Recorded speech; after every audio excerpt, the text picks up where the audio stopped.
అందరికీ నమస్కారం అండి. నేను సత్యబాబు ఫ్రమ్ కోడూరు అనే యూట్యూబ్ ఛానల్ నుంచి మాట్లాడుతున్నానండి.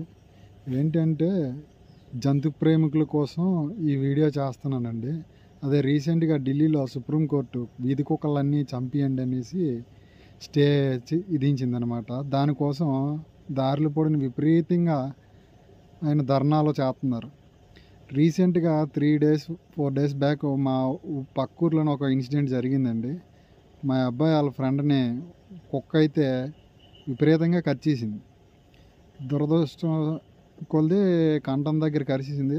ఇందులో అదృష్టం ఏంటంటేనండి, డాక్టర్లు బాగా శ్రమించి కష్టపడి అబ్బాయికి ప్రాణాయం లేకుండా ట్రీట్మెంట్ చేశారండి. ప్రస్తుతం అబ్బాయి కేజీహెచ్లో ఉన్నాడు.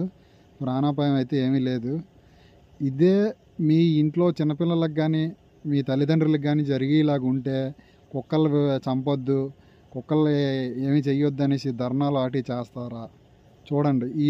ఈ వీడియోతో పాటు ఆ అబ్బాయి హాస్పిటల్లో పడుతున్న ఆవేదన వీడియో ఒకటి పోస్ట్ చేస్తున్నాను, చూడండి. దయచేసి కుక్కల మాత్రం చంపొద్దని మాత్రం ఎవరో కూడా అబ్జెక్షన్ చేయకండి. ఎందుకంటే సుమారుగా మా ఊర్లోని ఒక 100 కుక్కలు తిరుగుతున్నాయి. అందులో చిన్నపిల్లలు సరదాగా రోడ్ల మీద ఆడుకుంటూ ఉంటున్నారనమాట. ఆ ఆడుకునే టైంలోనే ఈ కుక్కలు తిరగబడి వాళ్ళకి అరిచి చంపేస్తున్నాయి. దయచేసి మీరు కుక్కల కోసం ధర్నాలు చేయకండి.